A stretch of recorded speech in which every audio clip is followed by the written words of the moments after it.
Origine, un train venu d'Allemagne qui devait amener en France du charbon venu, paraît-il, d'Afrique du Sud. Francis Huss.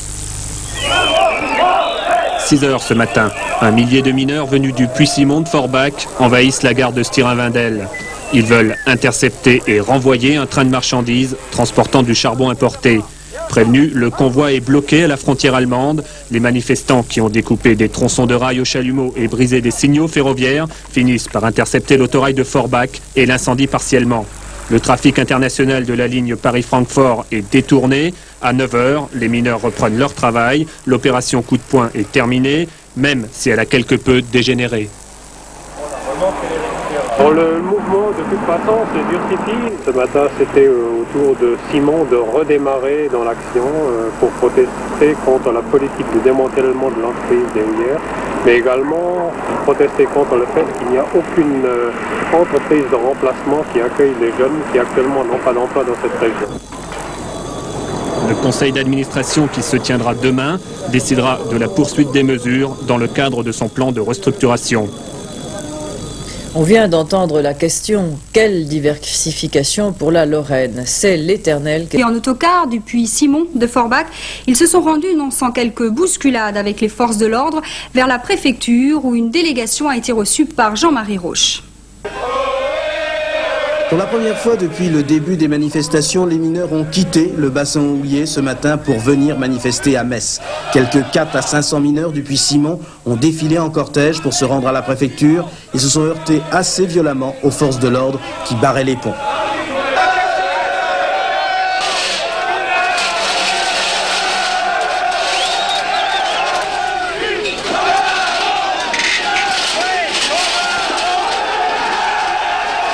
Les CRS ont riposté en lançant des grenades lacrymogènes. Finalement, une délégation a pu se rendre à la préfecture où elle a été reçue par Jean-Marie Roche, le président de la région Lorraine.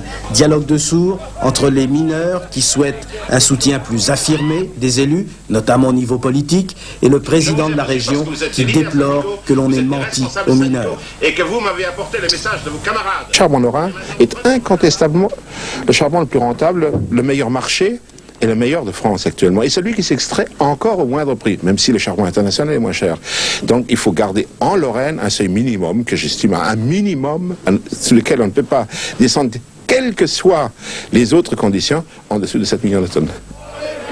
Des paroles qui, malgré le soutien réaffirmé de la région au charbon, ont déçu les mineurs qui souhaitent que l'on aille plus loin. Lorsqu'on n'est pas d'accord avec les décisions qui sont prises par un gouvernement qu'il soutient, eh bien ma foi on en démissionne ou bien on prend ses responsabilités à un autre niveau. Alors comment va tourner ce mouvement actuel? Eh bien ma foi, les mineurs de Simon sont aujourd'hui à Metz pour justement montrer qu'ils ne sont pas satisfaits des réponses pour l'instant. Et nous pouvons assurer avec beaucoup de certitude et beaucoup de détermination que la volonté de réussir dans l'action entreprise par les mineurs de Simon sera poursuivie jusqu'à obtention de gain de cause. Jusqu'à gain de cause. Le mouvement va se durcir? Ah oui. Je pense qu'il y a peut-être une petite trêve au moment des fêtes de Noël, mais il n'est pas du tout exclu que dès la semaine prochaine, nous fassions quand même encore des actions.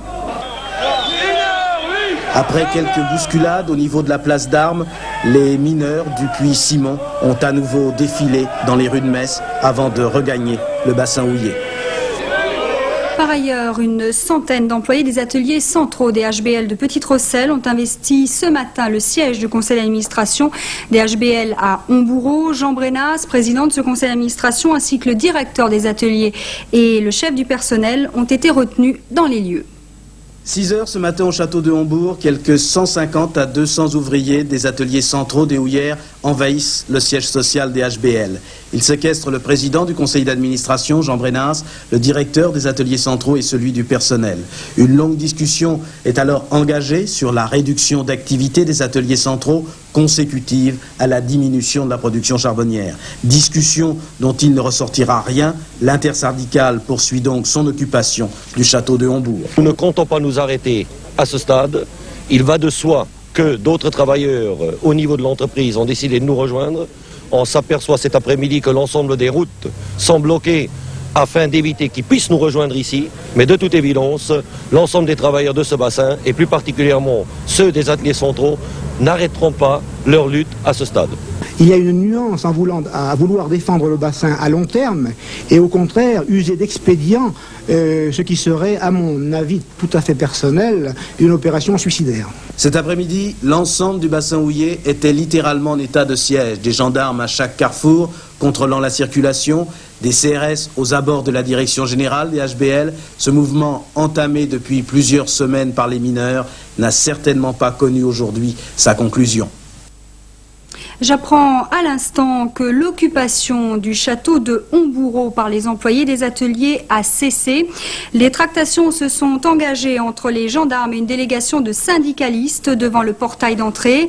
Condition posée par les syndicats pour quitter les lieux, que les gendarmes massés aux grilles reculent de quelques mètres sur la place en face. Cette condition étant remplie, les employés ont évacué les lieux. C'est l'émoi dans les Lettrivaux. Nouvelle journée d'action des mineurs lorrains en lutte contre le plan social 88. Les Messins ont découvert ce matin les mineurs du Puy-Simon, le fer de lance du mouvement. Quelques échauffourés devant la préfecture car ils voulaient rencontrer Jean-Marie Roche. Le fil de cette journée avec Francis Susse. 7 heures, arrivée à Metz des mineurs du Puy-Simon. 7h30, les carrefours des principaux axes de la ville sont investis. Durant près d'une heure, les Messins qui se rendent à leur travail sont bloqués dans les embouteillages. 8h30, échauffourés devant la préfecture. Les mineurs se heurtent au CRS, venus nombreux en garder les accès. C'est aussi bien les vôtres que les miens. Pas plus de 3 soirées pour vous. 9h, l'intersyndicale du Puy-Simon est reçue par Jean-Marie Roche. La délégation présente son cahier de revendications au président de la région Lorraine, tout en lui reprochant ses récentes déclarations. Il est facile de dire, messieurs, je vais aller défendre 10 millions de tonnes. Mais c'est mentir. Mais par contre, dire que la France, pour des raisons stratégiques évidentes, ne doit pas descendre en dessous de 7 millions de tonnes, à condition que tous les autres problèmes soient réglés, est pour moi un langage vérité, c'est-à-dire un langage que je sens et que je peux défendre à ce moment-là, intellectuellement, moralement, psychologiquement. Vous pensez que ce Roche est habilité à faire ça ou... En tant que président du conseil régional, non. Mais en tant qu'homme politique, nous lui avons dit que s'il n'était pas capable de se faire entendre par le gouvernement et la majorité qu'il soutient, il n'avait qu'à démissionner et qu'il n'avait qu'à prendre ses responsabilités. Alors, pour vous, quel est l'avenir maintenant? Eh bien, l'avenir reste dans la lutte tant que nous n'avons pas de réponse concrète. 10h, la délégation rend compte des négociations aux mineurs. Ensemble, ils défilent une nouvelle fois dans les rues de Metz, mais cette fois-ci satisfait d'avoir su impliquer un peu plus les élus lorrains. Cette journée d'action devait être suivie dans tout le bassin houiller, mais les dissensions syndicales ont empêché cette volonté d'action commune. Autre mouvement à noter, à Homboureau, les mineurs du jour ont séquestré le conseil d'administration des HBL. Sylvie Crière. Pendant que les mineurs du Puy-Simon partaient en car pour Metz, ceux des ateliers centraux de Petite Rosselle et des magasins des houillères débrayaient dès 6 h du matin avant d'aller occuper le château de Homboureau. Ils devaient rencontrer presque immédiatement le président du conseil d'administration des houillères, Jean Brenas, rejoint plus tard dans la journée par le chef du personnel et le directeur des ateliers. Les mineurs ont exigé de leurs dirigeants des réponses concrètes à leurs revendications concernant les compressions d'effectifs, les mutations du fond au jour et refusant les appels au départ volontaire et réclamant une formation supplémentaire.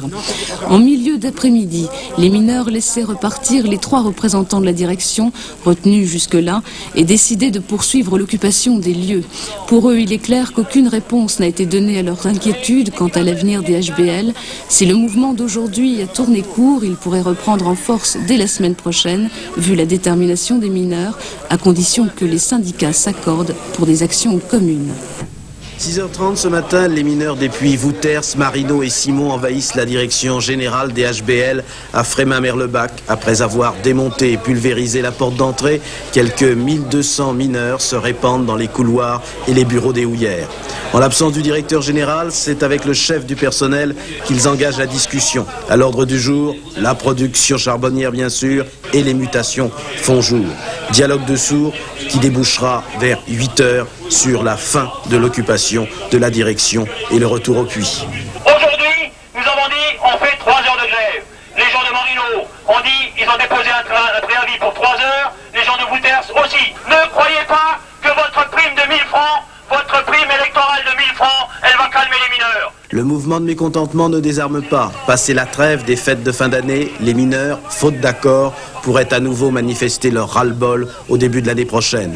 Même si l'EDF et la sidérurgie, actuellement en négociation avec les charbonnages, garantissent le maintien de la production au niveau actuel, il n'en reste pas moins que la direction ne pourra que difficilement revenir sur les mutations du fond au jour, ce qui pourrait pourtant calmer la colère des mineurs qui n'a pas encore connu sa pleine mesure. Les dégâts causés par ces manifestations ainsi que les disparitions de matériel sont évalués. Le DHBL, ça s'est passé à Frémin-Merlebac. Sylvie Crière. Ils étaient près de 1200 ce matin vers 7 h, venant de Marino, Simon et Wouters pour se rassembler devant la direction générale des HBL à Frémin. Déterminés à entrer pour rencontrer le directeur des houillères, les mineurs ont cassé la porte avant de se disperser à travers le bâtiment. C'est finalement le responsable du personnel qui, en l'absence de son supérieur, a reçu une délégation de l'intersyndicale venue exposer une fois de plus ses revendications concernant essentiellement les compressions d'effectifs et les mutations du fond au jour. À 8 h, les mineurs quittaient la direction générale pour retourner sur les puits. Entre midi et la houve, le chef du siège, Christian Gouillou, était retenu dans son bureau par... Les mineurs, un mouvement de grève de 3 heures au début de chaque poste a été observé. Dès 6 h ce matin, comme au puits Wouters par exemple, les mineurs, lampes au front, se sont rendus en cortège en direction de l'autoroute. Ils ont pendant près de 2 heures bloqué la circulation à l'aide de pneus enflammés et de herses de fabrication artisanale. À l'origine de ce mouvement de mauvaise humeur, le plan Pache, du nom du PDG des Charbonnages de France, qui prévoit la réduction des effectifs des HBL d'ici à 92. À la fin de l'an dernier, l'annonce d'un accord avec EDF avait quelque peu calmé les esprits, mais cet accord n'assure l'écoulement que de la moitié de la production. Cette année, 4 millions de tonnes sur les 10 millions de tonnes prévues. Reste à signer l'accord avec la sidérurgie pour l'écoulement du coq. Sur ce point, les mineurs sont inquiets. Le plan fonte pourrait réduire cette demande de coq. Par ailleurs, ils réclament des élus régionaux un engagement écrit sur une utilisation plus large du charbon en Lorraine. Sans quoi, cet engagement actuel des élus régionaux ne serait qu'une promesse de plus. Je crois que les mineurs ont l'habitude d'avoir des promesses ici non tenues, que ce soit aussi bien au niveau de la gauche que de la droite. Et ce qu'il nous faut, et je crois que les mineurs le sentent bien, on ne garantit rien pour l'avenir. On nous fait des promesses, alors, suivant les échéances électorales, on laisse traîner un petit peu les affaires, et on arrive au bout que d'ici 92, si on continue sur ce rythme-là, on sera à 12 000 mineurs et on produira moins de 8 millions de tonnes. Et je crois que, et on le sent bien, cette année on risque même, si ça continue comme ça, de faire du chômage pour mes ventes. Alors on n'a rien réglé au niveau de l'avenir de la production et du maintien de la production. Cet après-midi, les manifestations se sont poursuivies tant à Carlin où les coquilles ont occupé le centre-ville que sur l'autoroute de Sarrebruck. À noter un incident, un automobiliste qui arrivait à vive allure sur l'autoroute en direction... HBL, toujours pas rassurés sur leur sort, manifeste de nouveau. On vient de nous appeler pour nous dire qu'un train était bloqué près de Merlebac et il semble qu'une autoroute va être bloquée également. Nous n'en savons pas davantage pour le moment. Depuis ce matin, en tout cas, débrayage dans tous les puits et à chaque poste. Les revendications des mineurs pourraient tenir en un seul slogan: donnez-nous des certitudes. Sylvie Crière. Débrayage en série aujourd'hui dans tout le bassin minier. À l'appel de l'intersyndicale, les mineurs ont fait grève 3 heures en moyenne sur chaque poste et dans la plupart des puits. Mineurs de fond et de jour se sont succédés durant toute la journée pour bloquer différents axes routiers. L'autoroute de Strasbourg d'abord, à la hauteur de Frémin-Merlebac, la nationale 3 et plusieurs artères dans le centre-ville. L'avenir du bassin les a une fois de plus mobilisés aujourd'hui. Ils réclament une politique charbonnière plus concrète à terme, préférence du charbon national, contrat avec la sidérurgie et les établissements publics, rattrapage du pouvoir d'achat et maintien de l'effectif actuel. Les actions du jour sont une protestation qui prend la forme de mise en garde. Les mineurs veulent prouver qu'ils ne sont pas endormis. Le contrat avec EDF et le plan Pache ne peuvent à eux seuls satisfaire. L'avenir doit s'écrire avec de nouvelles signatures. Hier soir, par la direction des HBL, de l'arrêt provisoire de travail de quelques 6700 salariés suite à la grève des magasiniers. Des incidents ont éclaté ce matin entre les grévistes qui manifestaient devant la direction générale des HBL à Frémin-Merlebac et les forces de l'ordre. Le film des événements. 6 heures ce matin, un millier de mineurs de fond et de jour de Vouters et de Simon s'amassent devant les portes de la direction générale des HBL à Merlebach. Plus loin, les forces de la CRS prennent position. Les mineurs souhaitent une entrevue avec le directeur du personnel pour réclamer que la journée d'aujourd'hui soit payée. Refus de la direction et explosion de colère. Armés de manches de pioche, les mineurs fracassent les vitres de l'entrée du bâtiment et investissent les locaux. Les policiers matraquent et lancent des grenades. Déjà, les affrontements sont très violents. Les mineurs se replient vers l'ancienne direction générale, mais au niveau du restaurant d'entreprise, surprise, les mineurs attaquent carrément les forces de police. 21 policiers seront blessés, 4 d'entre eux seront même hospitalisés. Une voiture où se trouvent 2 agents des renseignements généraux sera renversée. À 8h30, le calme est revenu. Les mineurs ont regagné leur poste de travail pour ceux qui en ont un, leur piquet de grève pour ceux qui craignent pour le leur. Restent les dégâts considérables et l'impression que les choses n'en resteront pas là. Une fois le calme revenu dans le bassin houiller-lorrain, les responsables syndicaux ont cherché à reprendre la situation en main et à organiser la riposte. L'intersyndicale des HBL a lancé un mot d'ordre de grève générale pour lundi prochain. La grève générale pour lundi prochain, c'est la réaction de la CFDT suivie par toutes les autres centrales syndicales, sitôt le retour au calme effectif à Frémin-Merlebach. Toute la journée, dans tous les secteurs des HBL, magasins, carreaux et mines, sur tous les sites, La Houve, Simon, Vouters, se sont tenus des réunions. 2 thèmes, mobilisés pour lundi, mais aussi réaffirmer les revendications. On a demandé l'ouverture des négociations, le paiement intégral des jours chômés décidé par la direction, et à partir de là, je crois que si on reçoit des réponses positives là-dessus, nous sommes prêts à revoir notre action de lundi. Mais jusqu'à présent, nous n'avons pas eu de réponse de la direction. Quand on regarde un peu l'intensité du mécontentement et ce qui s'est passé ce matin devant la direction générale des HBL, on peut craindre le pire. C'est quoi le pire pour vous? Le pire, c'est des affrontements sanglants. Beaucoup plus sanglants que ceux de ce matin. Les mineurs sont des gens qui ont beaucoup de patience, qui savent beaucoup se retenir, mais il arrive des moments où le ras-le-bol s'exprime et il ne s'exprime que par la violence. Devant la gravité de la situation, le juge Loisillon, désigné par le tribunal des référés de Metz pour une mission de conciliation, a convoqué cet après-midi l'ensemble des parties, les unes après les autres, à la sous-préfecture de Forbach. À la sortie, le directeur général des HBL souhaite aussi l'ouverture rapide des négociations. Les négociations ont toujours été ouvertes. Hein. Le problème, c'est de donner satisfaction et qu'il y a des limites dans ces revendications. Hein. Bon, je crois que le problème aujourd'hui est un peu entre les mains du médiateur qui vient d'être nommé. Il est déjà en train d'exercer sa mission, puisque je sors d'une entrevue avec lui qui reçoit les syndicats. Je pense qu'il y a une possibilité de déblocage de la situation. Mais les différentes parties ne disposent guère que du week-end pour se mettre d'accord. Lundi matin, il sera peut-être bien trop tard. Une réunion de négociation entre la direction générale des HBL et les syndicats pourrait avoir lieu demain ou dimanche. Et ce matin, des mineurs, principalement du puits Vouters, sont montés à la direction. Sylvie Crière nous raconte ce qui s'est passé ensuite. Vers 6h30, quelques 500 mineurs des postes de la nuit et du matin sont descendus des puits vers la direction générale des houillères pour protester contre l'arrêt provisoire des sièges de la Houve, de Vouters et de Remaux, arrêt prononcé par la direction elle-même à la suite de la grève des magasiniers qui depuis 16 jours paralyse les chantiers et rend difficile l'approvisionnement du fonds en matériel. Cette mesure met 6700 salariés des HBL en absence autorisée. Ils auront la possibilité de se mettre en congé. À la direction, les mineurs ont réclamé l'indemnisation de ces jours chômés, indemnisation qui leur a été refusée. Ils ont alors décidé de pénétrer de force dans l'immeuble, refoulés par les CRS et les bombes lacrymogènes.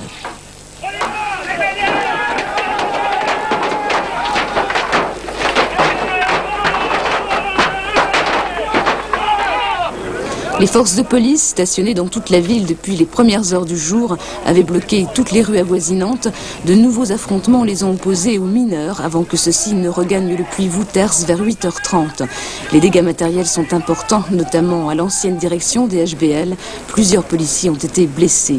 À 10h avait lieu une réunion des magasiniers, à l'issue de laquelle il était décidé que le travail reprendrait sur le site de la Houve dès le début de la semaine prochaine. Cet après-midi, l'intersyndicale du bassin reprend reprenait les négociations avec la direction et demandait l'intervention du député maire Metzinger pour que les forces de l'ordre se retirent. Étape suivante des 2000 manifestants du bassin houillé, l'hôtel de région à Metz pris littéralement d'assaut. Puis l'affrontement inévitable dans cette cohue avec les CRS sur les bords de la Moselle. Bilan 40 blessés côté forces de l'ordre, dont 2 grièvement touchés.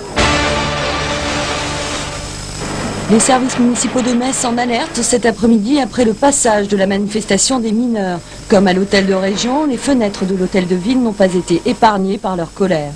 Il y a à peu près 6 mois, il y a eu donc le même problème, les dégâts qui sont produits, donc à l'office du tourisme surtout.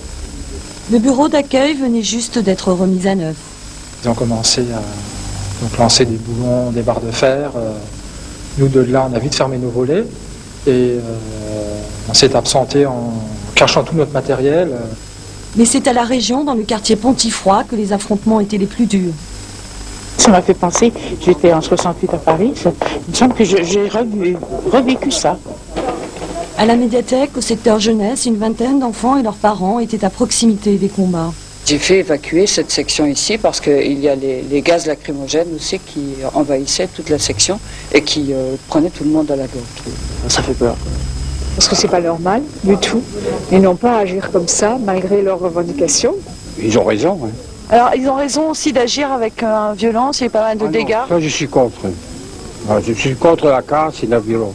Il y a beaucoup de grévistes qui sont venus pour s'alimenter. Ils ont été très gentils avec nous. D'ailleurs, on pensait que c'était des personnes différentes qui avaient fait tous les dégâts dehors.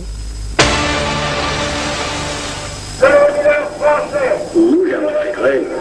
Je ne peux pas parler pour voir. Redoublé de 32 ans de fond, délégué mineur pendant 9 ans, ce syndicaliste pur et dur est aujourd'hui maire de Bérel-Forbach.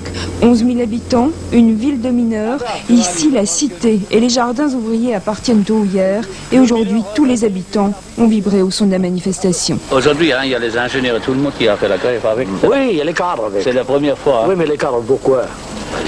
Parce qu'ils en sont au même titre que nous. Hein. Les ouvriers, hein. À 72 ans, cet ancien mineur continue de vivre au rythme de la mine. Aujourd'hui encore, il écrit des poèmes en hommage aux mineurs. Pour une bonne partie, je les connais tous, hein, parce que je parle maintenant des jeunes qui sont venus sur l'emploi de mineurs, qui ont quoi, 10, 15 ans, 16 ans de mine, dont mon fils fait partie. Tout est enflammé, charbon, matériel, bureau, voiture de police banalisée, victime de la rage au cœur des mineurs. Quelles sont les raisons du fait qu'on importe ce charbon? Parce que c'est moins cher? Soi-disant c'est moins cher, mais ce qu'il faut aussi dire, dans ces pays-là, on exploite des enfants encore comme un bloc de germinal, au fond de la mine, des mineurs sans statut, avec de maigres salaires, sans protection sociale et rien, tout ce que nous avons chez nous. Seconde cible stratégique, le Conseil régional de Lorraine, mais le président Longuet, ministre de l'Industrie, est absent. Il participe au Conseil des ministres à Paris, tandis que les gueules noires en décousent avec les forces de l'ordre.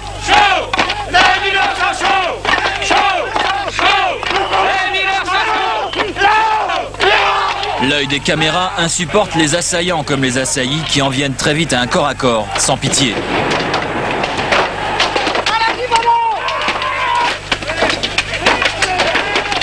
Le face-à-face s'éternise, les mineurs cherchent de nouveaux projectiles, des bouteilles usagées dénichées dans des containers. Les policiers répliquent avec des lacrymogènes, mais ne donnent pas la charge. Les mineurs se replient finalement en direction la mairie.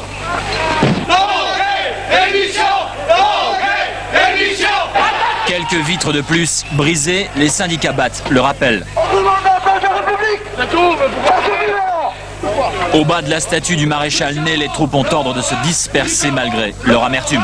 Du charbon,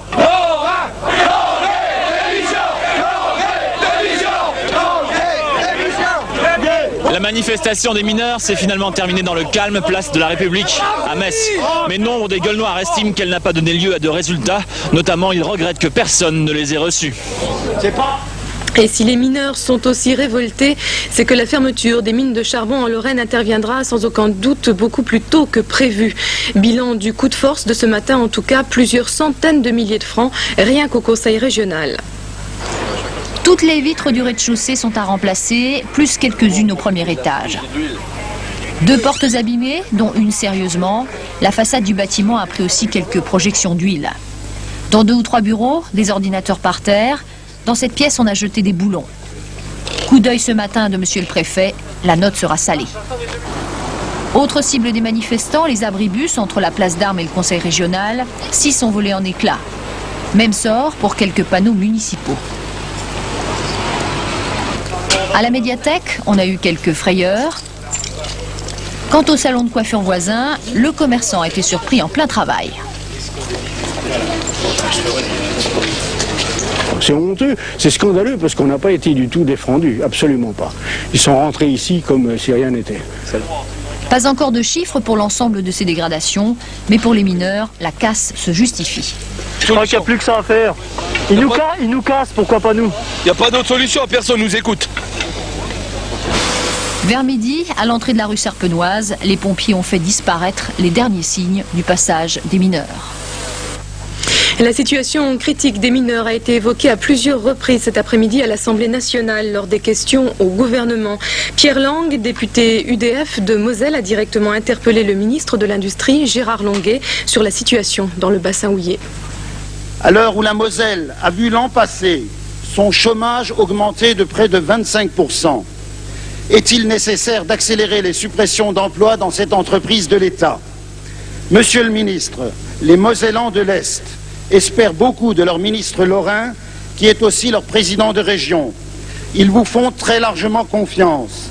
Ils attendent de vous que vous fassiez respecter la parole de l'État, comme vous vous y êtes engagé à mes côtés avant d'être ministre.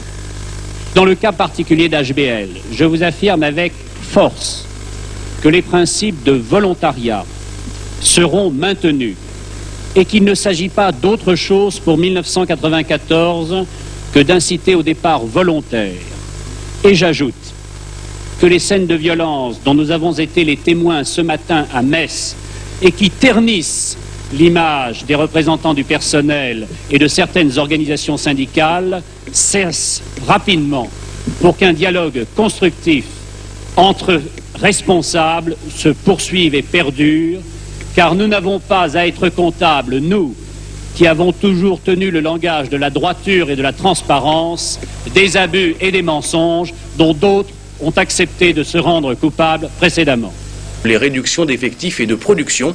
Les Gueules Noires ont d'abord dévasté le port d'Illange avant de tenter d'envahir le conseil régional à Metz. L'affrontement violent entre les forces de l'ordre et les manifestants a fait une quarantaine de blessés parmi les forces de l'ordre, dont 2 sérieux selon le bilan communiqué par la préfecture. Retour sur cette matinée agitée avec Joël Barcy et Laurent Brocard.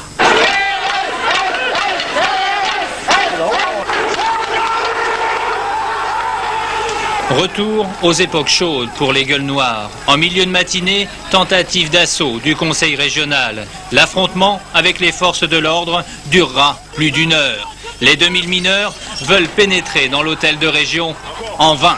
Repli stratégique sur une rive du canal. Les échauffourées continuent entre pavés, bouteilles et gaz lacrymogène. Les manifestants ne veulent pas d'une 11e restructuration. Ils avaient promis une journée d'action choc. Message reçu. Qu'est-ce qui est violent? Aujourd'hui, on parle des SDF. On a l'impression que ça y est, on découvre un problème là. Mais nous, justement, on ne veut pas devenir SDF. On veut garder notre boulot, on veut garder notre emploi dans notre région. Et on veut pas finir comme ça. Et donc on se bagarrera pour pas finir comme ça. Dès 6h30, le ton était donné au péage de Saint-Avold. Une voiture de la PAF subit les premiers assauts. Les mineurs se rendent ensuite au port fluvial d'Illange. Ici, on importe du charbon pour les centrales EDF et la sidérurgie. Inadmissible, les mètres cubes s'enflamment. On est marre avec ces stocks d'importation, c'est le charbon de la misère, c'est le charbon de la honte.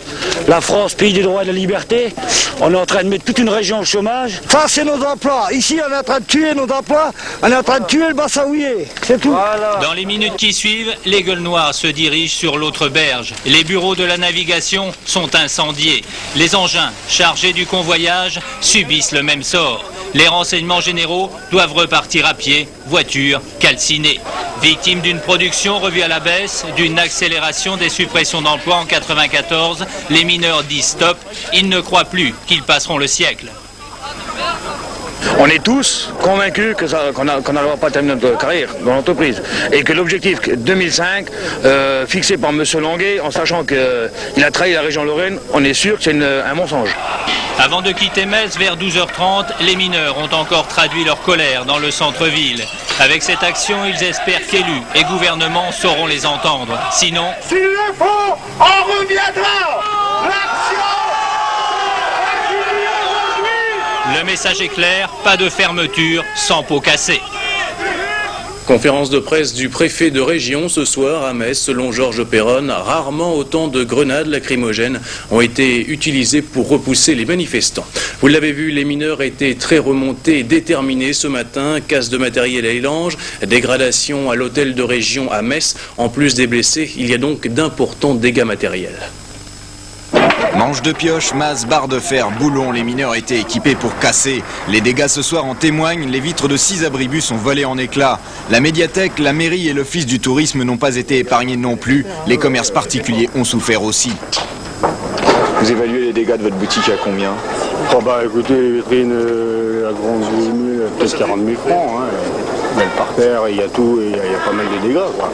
Mais c'est l'hôtel de région qui a le plus été endommagé. Portes défoncées, vitres brisées, ordinateurs détruits. Les dégâts sont évalués à plusieurs centaines de milliers de francs. Irremplaçable par contre ce vitrail de la chapelle, classé monument historique. Sans vouloir mettre en cause le bien fondé de l'action pour la défense de l'emploi des mineurs, il est certain qu'il y a des débordements qu'on ne peut pas tolérer, et particulièrement ceux qui touchent à la casse de bâtiments, et surtout quand ils sont monuments historiques, comme c'est le cas de l'hôtel de région ou de l'hôtel de ville de Metz. Il faudra plusieurs jours pour remettre tout en état. Dans 2 courriers, Jean-Éric Bouche, le maire de Forbach, réclame au Premier ministre des mesures concrètes en faveur des HBL. Au cours d'une conférence de presse, Gérard Longuet, le président de la région Lorraine et le ministre de l'Industrie, avaient qualifié ce matin ces manifestations d'inutiles. Cet après-midi, il s'est exprimé sur le fond du dossier devant l'Assemblée nationale. Faites le calcul vous-même. 700 disparitions d'emplois en un an, cela veut dire qu'en 2005, pour les HBL, il resterait encore près de la moitié des effectifs. On ne peut pas dire qu'il s'agit donc d'une accélération, mais il s'agit d'une évolution maîtrisée. Maîtrise pour maîtrise. Je formule devant vous le vœu que le dialogue social se poursuive entre personnes responsables et que les scènes de violence dont nous avons été les témoins ce matin à Metz et qui ternissent l'image des représentants du personnel et de certaines organisations syndicales cessent rapidement. Et puis toujours au cours des questions d'actualité, Philippe Douste-Blazy, le ministre délégué à la Santé, a rappelé que le gouvernement ne remettrait pas en question le système d'assurance maladie d'Alsace-Moselle, qu'il s'agisse du forfait hospitalier ou du... Le dernier plan industriel et social des Houillères constitue, lui dit-il, une accélération du processus de fermeture des puits, et c'est un démenti aux propos rassurants que vous avez tenus, et il appelle à une réouverture du dialogue. C'est Germinal, puisqu'on est cinéma ce soir, Germinal 93. Hein. Édouard Balladur... 40 blessés, dont un sérieusement parmi les forces de l'ordre. Et voilà la raison de la colère du charbon importé. Ces stocks, que les mineurs ont en partie dévastés le matin, proviennent de l'étranger. Ils sont ensuite utilisés dans la sidérurgie, car la France importe les 2/3 de ses besoins en charbon. Le charbon qui est ici, il est importé, je ne sais pas d'où, du Venezuela, à droite ou de gauche, mais ce qui n'est pas normal. Nous, on a des gens à faire vivre en France, tout le monde gueule pour l'emploi, alors pourquoi on va fermer nos mines? Nos mines, on a les moyens de faire vivre encore presque 30 ans les gens chez nous. Alors pourquoi on veut fermer? Les houillères lorraines emploient encore 13 000 personnes. Concurrence étrangère et changement de stratégie industrielle, leur fermeture définitive est prévue pour l'an 2005. Une échéance que les mineurs refusent, mais une échéance qui se traduit inéluctablement chaque année par des suppressions d'emplois. Je dirais des manches de pioche, et ils ont tout brisé, tous les carreaux, jeté tous les appareils et dossiers par les fenêtres, et ils ont éparpillé de l'essence, et là ils ont mis le feu. Après on a pu suivre, on s'est sauvé. Ce que vous avez là, ce sont des coques qui sont fabriquées par HBL et qui sont à l'exportation, n'est-ce pas? Nous fabriquons, nous transportons, nous manutentionnons des coques qui sont à l'exportation, donc nous rendons un service au HBL, c'est inexplicable. Et d'un autre côté, on casse complètement nos matériels, il n'y a pas d'explication. Pour les HBL, l'explication est très claire. Du charbon importé et 700 suppressions d'emplois valaient bien un coup de gueule noir. Selon l'intersyndicale, une colère destructive en forme d'avertissement. Si brutalement. Je crois que Gérard Longuet est à la fois un homme de dialogue, un homme de contrat et un homme de respect de la parole de l'État et de la parole donnée. Je crois qu'il eût été préférable de renforcer ce dialogue, de le provoquer si il l'estimait insuffisant, ce qui reste à prouver. Et je suis persuadé que, dans le droit fil d'ailleurs des déclarations qui ont été les siennes mercredi après-midi à l'Assemblée nationale, on aurait trouvé sur place, et non pas avec la violence, quelles que soient les difficultés. Vous condamnez aussi la violence des mineurs? Je suis par nature, moi, un anti-violent, j'allais dire presque un pacifiste. Je comprends la réaction des mineurs. Je ne l'excuse pas. Je la comprends. C'est une réaction qui est issue d'un profond désespoir. On parlait tout à l'heure en marge de la question de la banque alimentaire, de précarité et de pauvreté. Les mineurs sont sur le point de désespérer et de se voir glisser peu à peu dans des états de précarité que l'on ne peut pas décrire encore pour le moment. Il ne s'agit pas d'évoquer à nouveau Germinal, ce serait exagéré. Mais les mineurs actuellement, quand ils font des coups d'éclat comme ils en ont fait mercredi dernier, c'est pas pour le plaisir de le faire. Vous êtes sénateur-maire de Frémin-Merlebach, oui. Ça veut dire qu'il y a les HBL, il y a la sidérurgie, pas très loin il y a Grunding, oui. Des dossiers très douloureux. Oui. Alors selon vous, faut-il céder à la désespérance ambiante? Il ne faut pas céder à la désespérance. Je dis souvent, chaque fois que je le peux, nous n'avons pas le droit de tomber dans la sinistrose. Nous avons suffisamment de raisons encore de croire à des atouts naturels que nous avons et des atouts que nous avons pu acquérir au fil du temps. Mais il nous faut, pour réaliser ces atouts, pour pouvoir les jouer, du temps. Et c'est ce que craignent les mineurs en particulier, que la récession du charbon qui serait accélérée ne permette pas à ce bassin de vie, dans lequel il y a 350 000 habitants, qui ne permettent pas à ce bassin de vie de se ressaisir et de faire de telle sorte que les emplois qui se perdent au Houillères soient compensés quelque part. Et combien même ces emplois-là sont compensés, ce ne sont pas encore des emplois supplémentaires dont nous aurions besoin pour la jeunesse. Donc ne pas tomber dans la désespérance, c'est aussi montrer face aux mineurs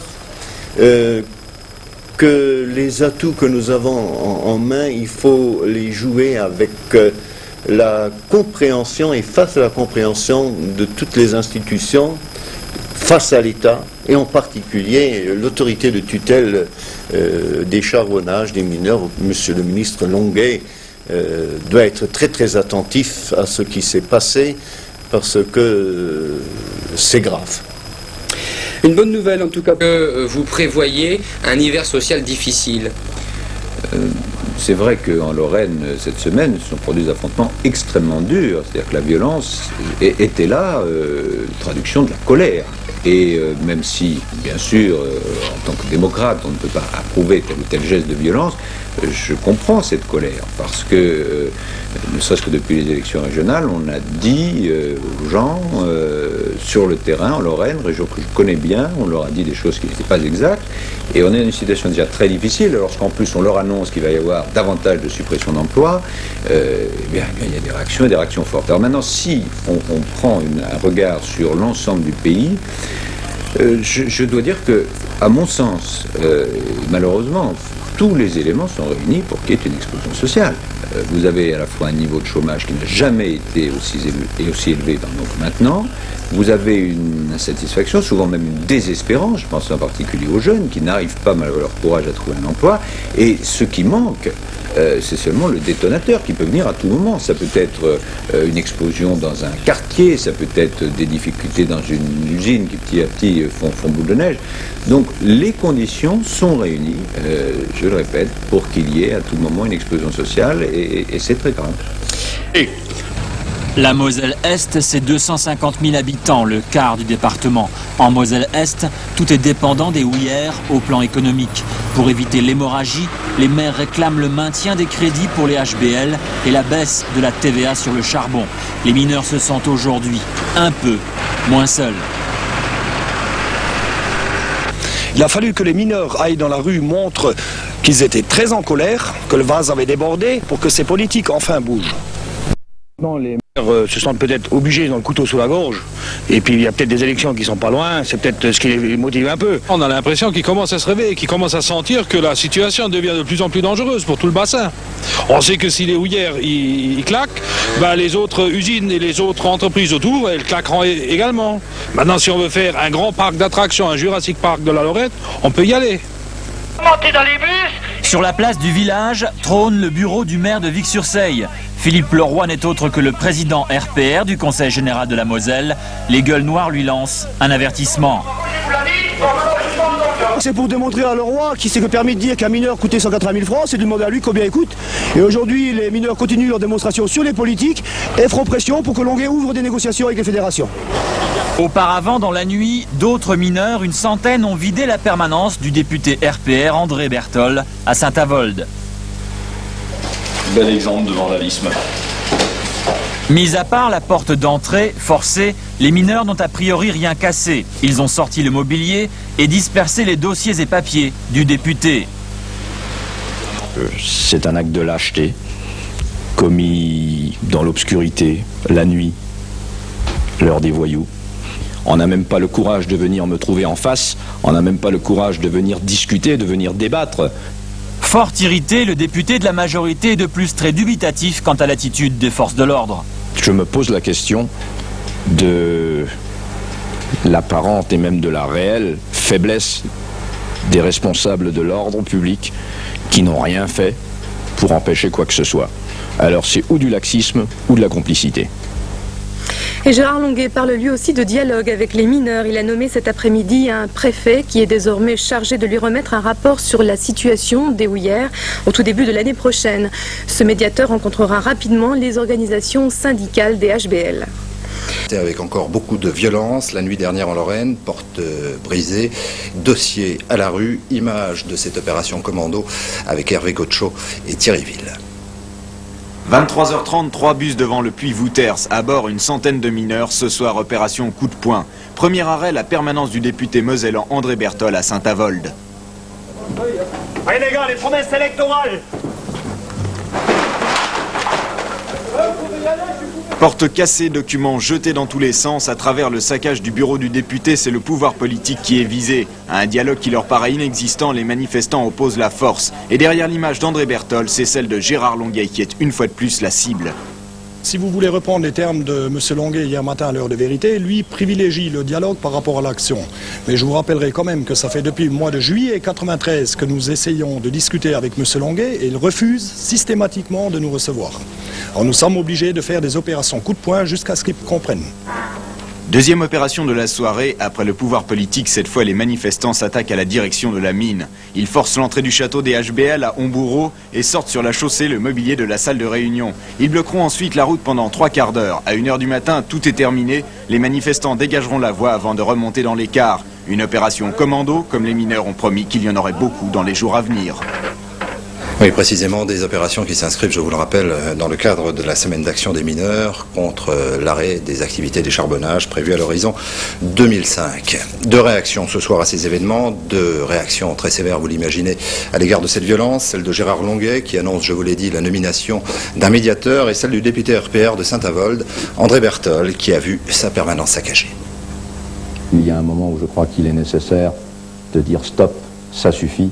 Je l'ai dit dès le premier instant, je le redis aujourd'hui avec force et j'appelle à un sursaut de la part de tous ces représentants qui ne représentent qu'eux-mêmes et qui ne représentent en aucun cas la profession de mineur, qui est une profession d'hommes responsables, une profession d'hommes qui ont une certaine noblesse dans le comportement et qui est la noblesse de leur métier et qui, j'en suis persuadé, ne peuvent pas cautionner ce type d'attitude.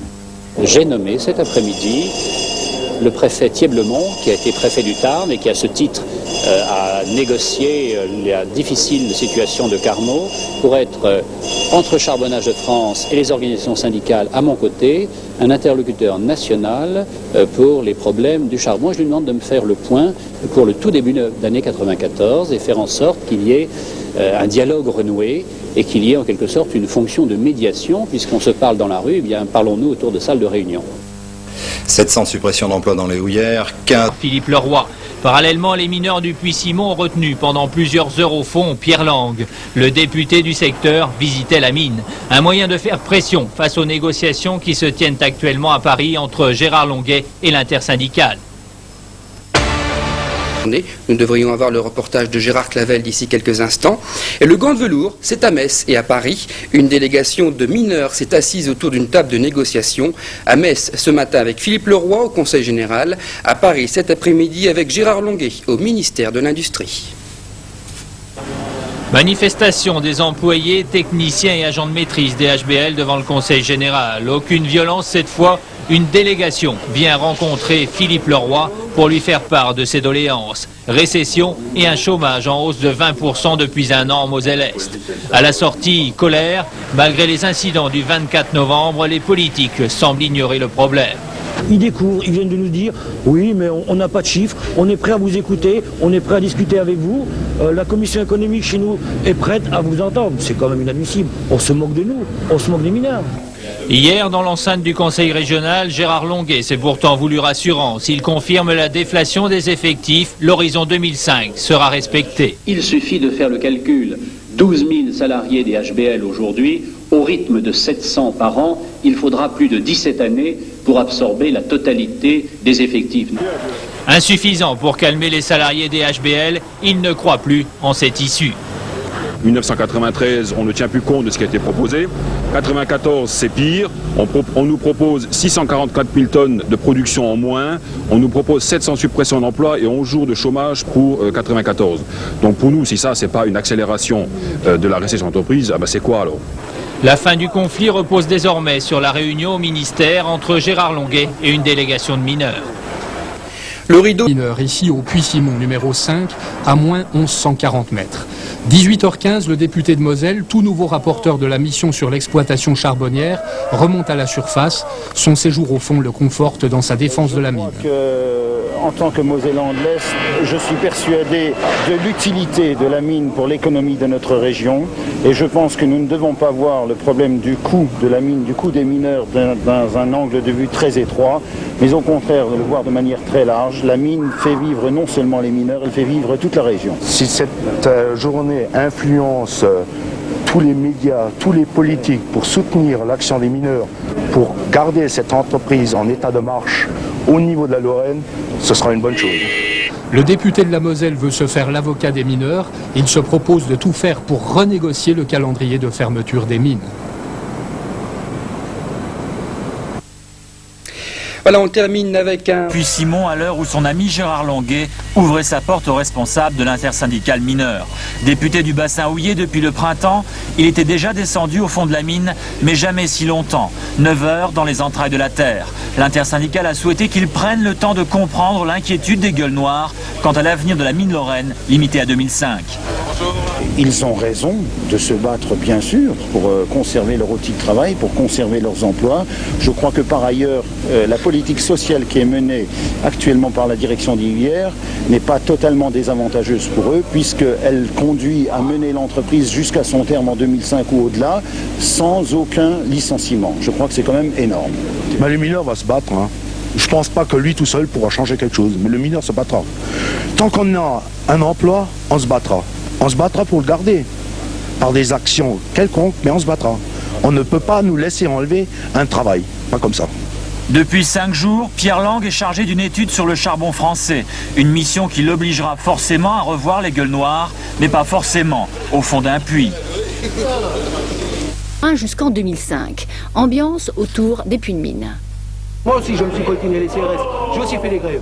Je ne suis pas prêt à laisser tomber une entreprise pareille. Ça me fout les boules. Mais c'est pas l'opinion de tous les salariés de l'entreprise. Pour les mineurs des HBL, le sujet du jour, c'était bien le pacte charbonnier. Les prises de parole des syndicats ont rythmé la vie de toute la mine ce matin. En tout cas, la base paraît plutôt satisfaite. On n'osait pas y penser il y a 2 ans. Et maintenant, ce qu'ils proposent, c'est quelque chose de formidable. Car le pacte charbonnier, c'est le fruit d'une longue négociation entre Charbonnage de France et les syndicats. Le principe, la fermeture de toutes les mines d'ici 2005. En contrepartie, les 3000 mineurs encore en activité dans 10 ans ont l'assurance d'un emploi jusqu'à leur retraite. Mais au moment de signer, les syndicats sont divisés. Force ouvrière a été la première à accepter. Maintenant, on a une garantie que les mineurs n'ont pas besoin de se poser la question, est-ce que demain, je vais pointer à la NPE ou pas? Dans ce pacte, il est clair et dit comme quoi les mineurs, leur emploi sera assuré et leur avenir sera assuré. Le syndicat le plus important, la CFDT, plutôt divisé sur le sujet, discutait cet après-midi. Réponse attendue vendredi. La CFTC, elle, vient d'annoncer qu'elle signera. Et pour la CGT, c'est sûr, pas question de cautionner l'enterrement du bassin houillé. Le pacte pour nous, c'est le préalable de la fin de l'extraction en 2005. Et ce préalable, pour nous, il est inacceptable au regard de la situation de l'emploi, au regard des besoins en charbon dans le pays. Signature ou pas, le pacte charbonnier ne marque pourtant pas la fin des discussions, puisque Charbonnage de France et les syndicats devraient prochainement ouvrir de nouvelles négociations sur le volet social de l'accord. Mais seuls les syndicats signataires du pacte devraient participer au débat. Le déroulement des carrières des mineurs qui ont manifesté aujourd'hui à Metz pour obtenir l'ouverture justement de ces fameuses négociations. 800 ce matin devant la préfecture, mais pas de débordement majeur. Ce matin, devant la préfecture de Metz, où une délégation a été reçue par Roger Ben-Mebarek. Le préfet leur a promis l'ouverture de négociations, une annonce qui a immédiatement calmé le jeu. Les débordements redoutés par les autorités n'ont donc pas eu lieu. C'est au petit matin au péage de Saint-Avold qu'ils se sont donné rendez-vous. Les mineurs, regroupés dans une quinzaine d'autocars, sont fin prêts pour investir la capitale mosellane. Une heure plus tard, arrivée peu discrète dans les rues de Metz, équipés et déterminés, les mineurs campent devant la préfecture. Dans les deux camps, la tension monte.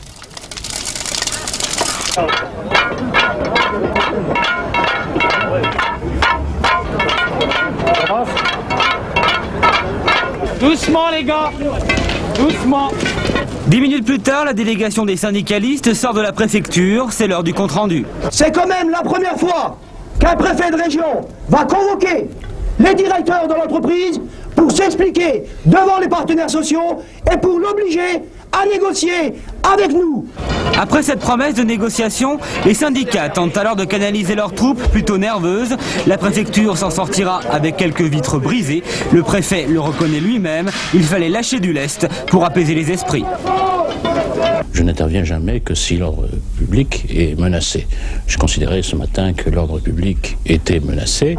Syndicats, direction et préfet devraient donc se retrouver autour d'une table avant la fin de la semaine prochaine. Il sera question de salaire et de déroulement de carrière, mais les mineurs restent méfiants, voire incrédules.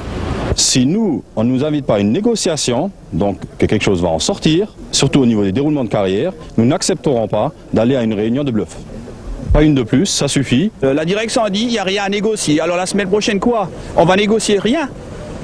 Il y a un non-sens, non? C'est une mauvaise volonté, c'est la provocation. C'est ce soir que la semaine d'action des mineurs devait prendre fin, mais l'intersyndicale a finalement déposé plusieurs préavis de grève en série jusqu'à vendredi prochain.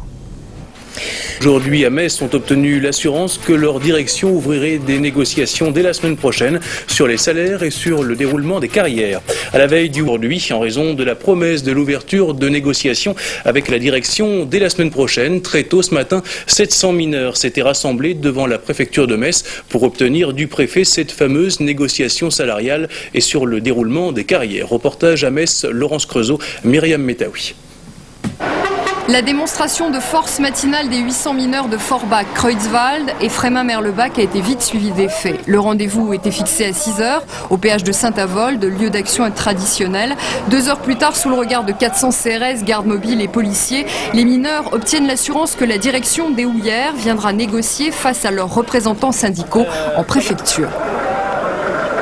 C'est quand même la première fois qu'un préfet de région va convoquer les directeurs de l'entreprise pour s'expliquer devant les partenaires sociaux et pour l'obliger à négocier avec nous.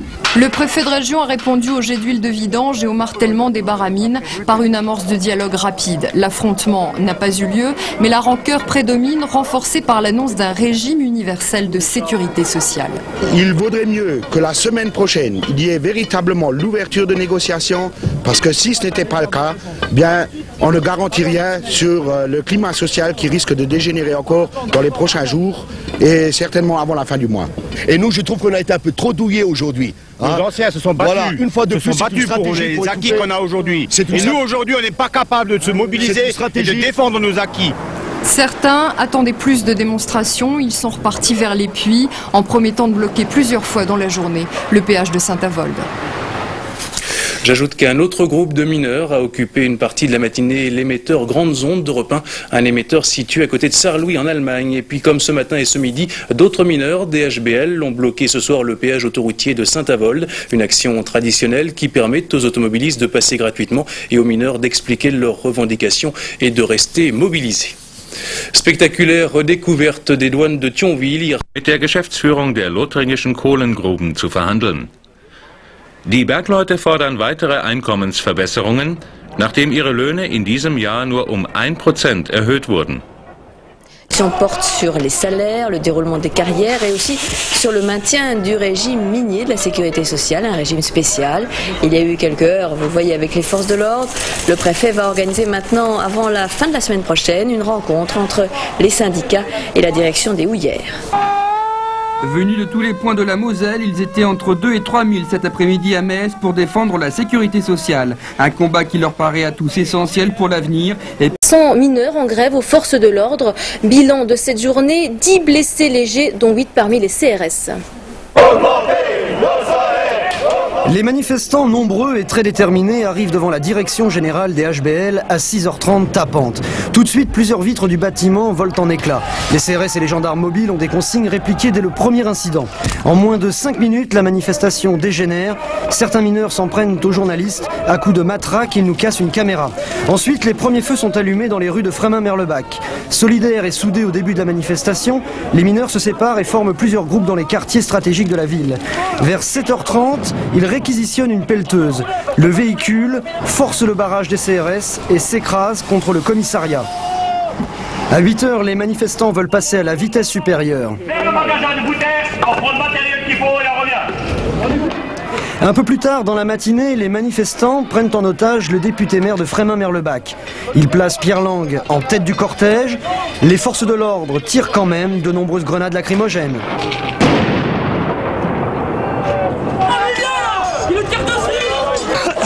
Nous non plus, on n'a plus d'air, casse-toi la tête. Ensuite, les grévistes descendent de force le député au fond du puits Wouters. Il restera là 2 heures avec un responsable de chaque syndicat. Pendant ce temps, d'autres mineurs bloquent complètement la circulation sur l'autoroute. En fin de matinée, dans le centre de Frémin, les forces de l'ordre chargent pour disperser les manifestants. Les mineurs changent une nouvelle fois de position. Au total, 8 policiers sont blessés et au moins 2 mineurs atteints. Certains CRS n'ont pas hésité à tirer tendu des grenades lacrymogènes en visant les manifestants. Les dégâts ne sont pas très importants, toutes les vitres du premier étage du HBL sont brisées et le mur du commissariat a bien été endommagé. Les mineurs se sont dispersés dans le calme en milieu d'après-midi et se sont donné rendez-vous demain matin à partir de 5h30 pour une nouvelle manifestation de grande envergure.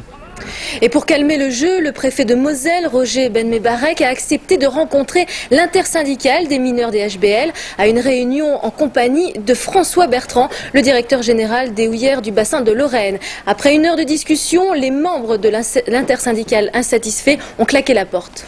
Sorti parce qu'on parle dans le vide, c'est tout. Il y a des mineurs qui nous attendent à Merlebach, hein, qui depuis ce matin, bon, ils attendent du résultat concret. On a fait l'effort de ne pas sauter jusque maintenant, encore que ça, ils ont laissé traîner vraiment la langue. Premier syndicat à quitter la réunion, la CGT. Les autres suivent la même démarche quelques secondes plus tard. On y a cru cet après-midi, c'est pour ça qu'on est venu. On y a cru fortement. Le constat qu'on fait, c'est que le préfet aussi nous nargue et la direction aussi. Et ça, on l'acceptera pas. Et croyez-moi, la mobilisation sera encore plus forte demain matin. La direction générale n'a fait aucune nouvelle proposition. Elle est restée sur les 7 points qu'elle avait qu'elle avait commencé à discuter la semaine dernière. Il n'y a rien de plus.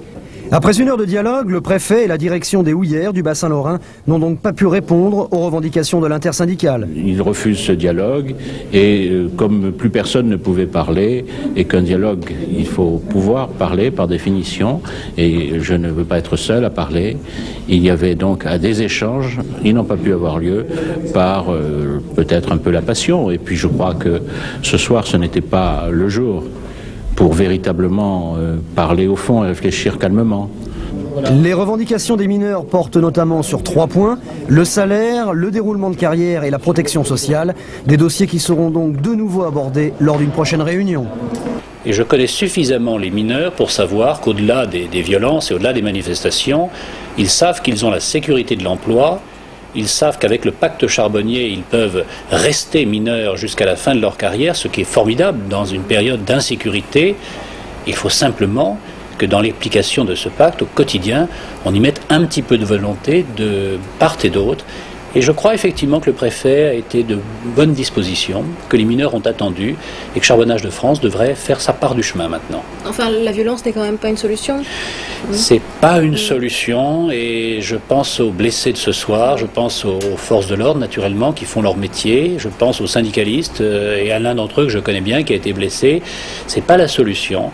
Mais Charbonnage de France est loin, c'est à Paris, et parfois il faut faire du bruit pour être entendu. Alors de façon plus globale, est-ce que les conditions sont réunies pour que nous prenions le chemin d'un conflit majeur du type de celui de mai 68 ? Alors il y a un autre problème qui est celui de la sécurité sociale. Au fond, le plan Juppé, c'est de l'ordre. Une semaine après l'annonce de la suppression de 1050 emplois, 10 personnes ont été légèrement blessées au cours de ces incidents.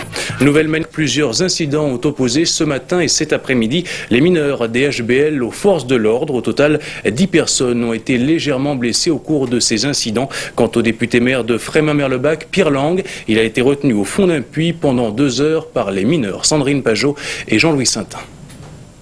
6h45 devant la direction des houillères, 1 millier de mineurs se sont rassemblés pour demander l'ouverture de négociations. À la première prise de parole, les forces de l'ordre tirent des grenades lacrymogènes. C'est le début de violents affrontements. Ce qui s'est passé ce matin, c'est une vraie provocation. Nous sommes venus ici manifester devant la direction pour que la direction ouvre de vraies négociations sur les salaires, les déroulements de carrière et la protection sociale. Échange de pierres, de boulons et de grenades, autoroute bloquée, bulldozer lancé contre le commissariat, la colère est à son comble. En fin de matinée, des mineurs retiennent Pierre Lang, le député maire de la ville, et le font descendre au fond de la mine avant de le libérer. Il n'y a pas eu de violence en réalité, il n'y a pas eu de violence. Par contre, à un moment donné, me retrouvant au premier rang, tenu par les manifestants, j'ai été pris sous le tir des grenades lacrymogènes devant la direction et puis j'en ai essuyé les inconvénients. En début d'après-midi, c'est la calmie. Le préfet de région, l'intersyndicale et la direction des HBL se rencontrent à la sous-préfecture de Forbach. Une rencontre qui tourne court au bout d'une heure. Les syndicats crient à la provocation. Le préfet le déplore. Je ne perds pas de l'espoir que l'offre de dialogue que j'ai faite et surtout les propositions très concrètes que je voulais étudier avec mes partenaires ou mes interlocuteurs, je ne perds pas espoir que nous reprendrons ce chemin de la raison. Il y a l'ensemble des mineurs qui sont effectivement très mobilisés, qui attendent une mesure générale. Préfet, direction, charbonnage, personne ne prend ses responsabilités. On est venu aujourd'hui chez le sous-préfet pour faire avancer les choses. Et on y croyait, le sous-préfet avec la direction, qu'ils allaient proposer et négocier sur les revendications des mineurs. Le constat qu'on fait, c'est que c'est un dialogue de sourds. Les mineurs appellent donc à une nouvelle mobilisation. Ils décideront demain matin de la suite de leurs actions. J'ajoute que Pierre Lang doit rencontrer ce soir le ministre de l'Industrie et le président de l'Assemblée nationale pour demander que les Charbonnages de France fassent un geste en faveur des mineurs, un geste salarial. Et puis le Parti socialiste de Moselle se déclare scandalisé ce soir dans un communiqué par les actions commises contre les manifestants. Après la... und der Polizei. Dabei wurden einige Demonstranten verletzt. Die Autobahn Saarbrücken-Metz war stundenlang gesperrt. Die Szenen rund um das HBL-Gebäude heute Morgen in Freiming-Merlebach erinnerten an einen Bürgerkrieg. Gleich zu Beginn der Kundgebung flogen ein paar Steine. Dann setzte die Polizei Tränengas gegen die Demonstranten ein. Laut Augenzeugen wurden die Granaten sogar von einem Hubschrauber abgeworfen, der heute während des ganzen Tages über dem Geschehen kreiste. Darauf kam es zu einer regelrechten Schlacht.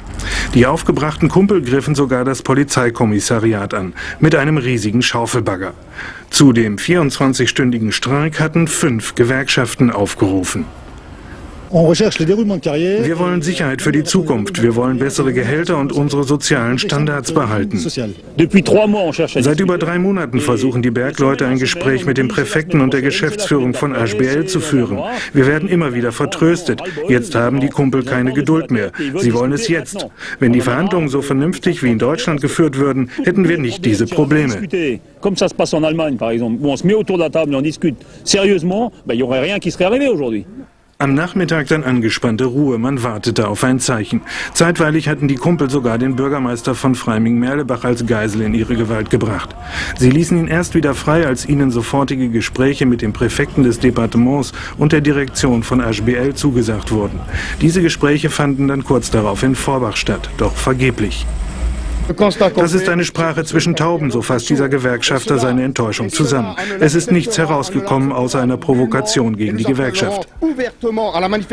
Heute haben sie uns wie die Kaninchen gejagt, doch morgen werden wir besser gewappnet sein. Es wird harte Auseinandersetzungen geben.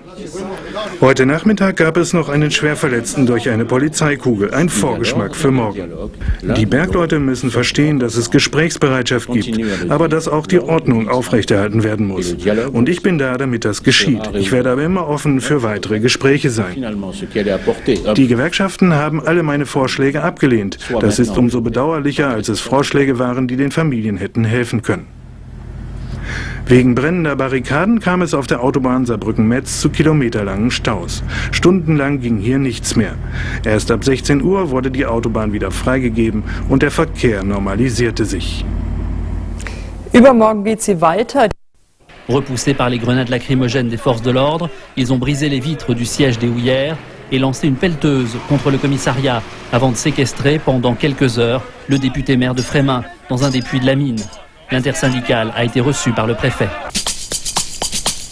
Ils étaient près de 4000 tôt ce matin à manifester. 500 hommes continuent à charger en direction du bâtiment de la direction des houillères. Les forces de l'ordre ont utilisé des grenades lacrymogènes, des gaz lacrymogènes et des grenades assourdissantes pour repousser les manifestants, répondre aux jets de pierre et au lancer de cocktails Molotov. Le préfet de région dénonce cette violence et appelle à nouveau au calme pour pouvoir discuter. Philippe Leroy, de son côté, le président du Conseil général de Moselle, propose ce matin qu'on décentralise le siège des charbonnages de France pour faciliter le dialogue. C'est la direction de Charbonnage de France. Vers 8 h, de violents affrontements commencent. Hier, on est venu hier matin, on voulait discuter avec eux. La première des choses, on se fait canarder tout de suite par le toit, par les CRS. Ils nous ont pas loupé alors. Il ne faut pas grand-chose pour que les mineurs ils se fâchent. Pendant plus de 2 heures, les mineurs, des jeunes et les forces de l'ordre échangent autour de la direction générale pierres, projectiles divers et grenades assourdissantes et lacrymogènes. Plusieurs manifestants sont légèrement blessés. Des incendies sont allumés et beaucoup de vitres sont brisées.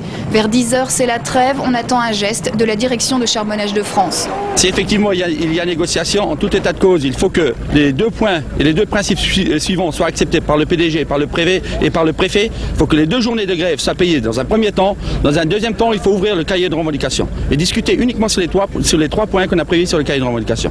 En fin de matinée, les affrontements reprennent et font de nouveaux blessés. Depuis 6 h ce matin, le bassin houillé est paralysé. Les forces de l'ordre ont bloqué l'autoroute et à la centrale thermique de Carlin, une partie de la production est arrêtée. Des manifestations très vives continuent en ce moment même. Je vous propose de retrouver Sandrine Pajot qui nous attend au téléphone à Frémin-Merlebach. Alors où en sont ces affrontements, Sandrine ? Alors pour l'instant, le calme est provisoirement revenu devant la direction générale, mais plusieurs centaines de mineurs sont toujours là face aux gardes mobiles qui sont en position au pied du bâtiment. À l'heure actuelle, les 4 incendies allumés ce matin sont maîtrisés, mais on a assisté entre 11 h et midi à de nouveaux affrontements très violents. Les forces de l'ordre ont lancé il y a une demi-heure de nouveaux tirs de grenades. Alors on a l'impression que la détermination des mineurs est beaucoup plus forte. Est-ce qu'il y a une possibilité de négociation, à votre avis, cet après-midi ? Alors tout à l'heure, le préfet a appelé l'intersyndicale des mineurs en proposant une réunion d'urgence pour cet après-midi, mais l'intersyndicale qui se réunit en ce moment devrait décider de la réponse à apporter à cette proposition. Je vous remercie beaucoup. Nous suivrons bien évidemment l'évolution de ces manifestations à Frémin-Merlebach dans notre édition ce soir. Dès hier, le préfet de région Roger Ben Mebarek dénonçait cette violence utilisée par les mineurs pour traduire leurs inquiétudes. 28 personnes ont déjà été blessées hier au cours des manifestations. Ce climat de violence, selon lui, compromet toute négociation. Écoutez-le. Je déplore encore cet état d'esprit, car on ne parle de l'avenir du bassin et surtout des familles de mineurs et des enfants des mineurs dont nous devons nous occuper. On ne parle pas de cela sous la pression d'une manifestation. Je reste ouvert à toute rencontre dès lors que le calme est fait autour de nous. Je reste ouvert à toutes les possibilités de m'entremettre entre les charbonnages et les mineurs. C'est mon rôle. Je souhaite le faire, je le fais et je serai patient, mais je crois qu'il faut que de chaque côté, on y mette du sien. Le préfet de région qui demande à l'instant qu'une réunion d'urgence soit convoquée parce que d'après lui, l'ordre doit revenir. Comment dialoguer avec un siège installé à Paris à la Défense? La question est posée par Philippe Leroy. Le président du Conseil général de Moselle propose la décentralisation du siège de charbonnage de France. Il faut maintenant dialogue à l'intérieur des HBL. Et vous savez, moi, il y a quelques années, j'avais souhaité que la direction générale des charbonnages de France quitte Paris et sa citadelle de la Défense pour venir sur le terrain, de façon à bien montrer que la direction générale des charbonnages de France s'intéressait de très près au HBL. Les charbonnages de France n'ont plus que les HBL à gérer. Et alors la distance entre Paris et Metz semble énorme. Et le dialogue semble très difficile à instaurer. Philippe Leroy, le président du Conseil général de Moselle, qui sera l'invité de Face à la presse à 13h. Demain, une émission diffusée donc à 13h demain sur notre antenne. Très tôt ce matin, 3000 mineurs se retrouvent devant le siège des houillères du bassin de Lorraine pour exprimer leur mécontentement. Très vite, la manifestation tourne à l'affrontement avec les forces de l'ordre. Manche de pioche contre grenades lacrymogènes, les attaques répétées dureront plus de 2 heures. Les manifestants repoussés mettront alors le feu à une salle des bâtiments de la direction. On leur a laissé un quart d'heure à la direction générale pour qu'ils ouvrent une négociation, ils n'ont pas voulu. Ben, vous avez bien vu la riposte. Mais je crois que les mineurs sont déterminés et je pense que la semaine prochaine risque d'être dure aussi. Il faut se battre, hein. Tout le monde se bat aussi. Hein. Depuis plus de 2 mois, les mineurs réclament l'ouverture d'une négociation portant sur leurs revendications. Ils demandent notamment que le régime particulier de protection sociale dont ils bénéficient ne soit pas touché. Aujourd'hui, le nombre des mineurs dans la rue prouve bien que la détermination est de plus en plus grande et que si, très rapidement, on ne débouche pas sur des choses concrètes, la détermination va encore grandir et le mécontentement sera encore plus grand. Cet après-midi, le mouvement devrait continuer à Frémin-Merlebach, voire s'amplifier si la direction ne trouve pas rapidement. Venu en milieu d'après-midi, des négociations sont prévues demain avec un responsable du charbonnage de France. Merlebach entre les mineurs et les forces de l'ordre. Hier, la manifestation avait fait une dizaine de blessés. Bilan de cette deuxième journée d'action chez les mineurs des houillères du bassin de Lorraine, 29 blessés. Des mineurs blessés par des éclats de grenades lacrymogènes, certains sont même atteints directement par les tirs des forces de l'ordre plus ou moins grièvement. Ce matin, ils étaient 4000 à manifester devant la direction générale des houillères du bassin de Lorraine. En face, 700 CRS et gendarmes mobiles, 2 fois plus qu'hier. Pour cette deuxième journée d'action, les mineurs déterminés sont décidés à obtenir satisfaction. Le garage des véhicules des HBL est d'abord incendié, le feu est tout de même rapidement circonscrit. Après les quelques accrochages au lever du jour et en tout début de matinée, la situation se calme. Car l'intersyndicale négocie une nouvelle fois avec la sous-préfecture et la direction des HBL. Après les entretiens, les responsables syndicaux annoncent qu'il n'y a pas de progrès dans les négociations. CRS et mineurs sont trop proches, un affrontement au corps à corps éclate pendant quelques secondes. Les forces de l'ordre, pour disperser les mineurs, multiplient les tirs de grenades lacrymogènes. L'une d'elles atteint une voiture proche des habitations, garée à plus de 300 mètres du bâtiment des HBL, gardé par les forces de l'ordre. Les manifestants de leur côté répliquent en lançant de nombreux projectiles. Quelques-uns sont très jeunes, certainement pas mineurs. Ils profitent de la confusion générale pour se mêler aux manifestants.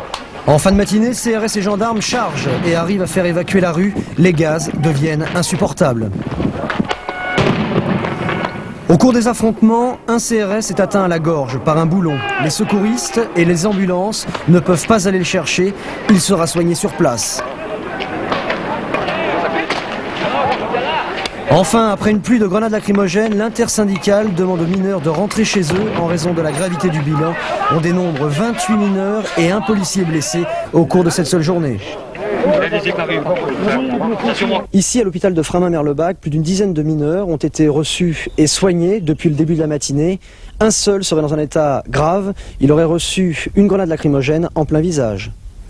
Et en milieu d'après-midi, le préfet s'est proposé de jouer le médiateur pour mettre un terme aux conflits et aux violences. Il a rencontré l'intersyndicale à la sous-préfecture de Boulay.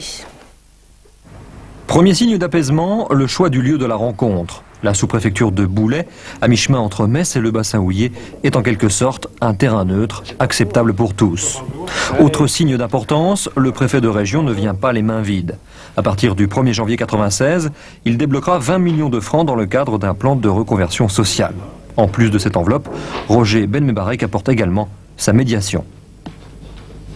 Je suis pour l'instant mandaté par le gouvernement, par M. Juppé et M. Borotra, pour réaliser la sortie de cette crise que je déplore, dont je déplore les circonstances, en regrettant effectivement qu'on n'ait pas continué à assurer, à associer l'ordre et le dialogue.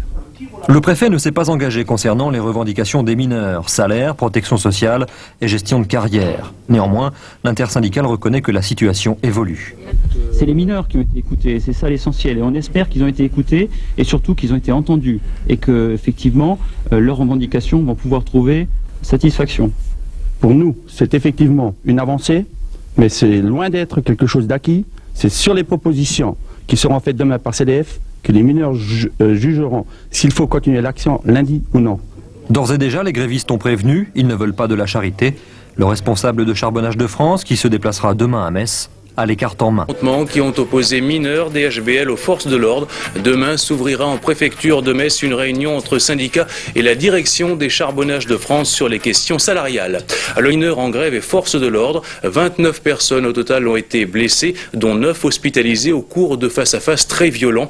Une éclaircie tout de même ce soir puisque le préfet a proposé une rencontre demain entre syndicats et direction des Charbonnages de France sur les questions salariales. Le récit de la journée, Sandrine Pajot, Jean-Pierre Petit-Colas.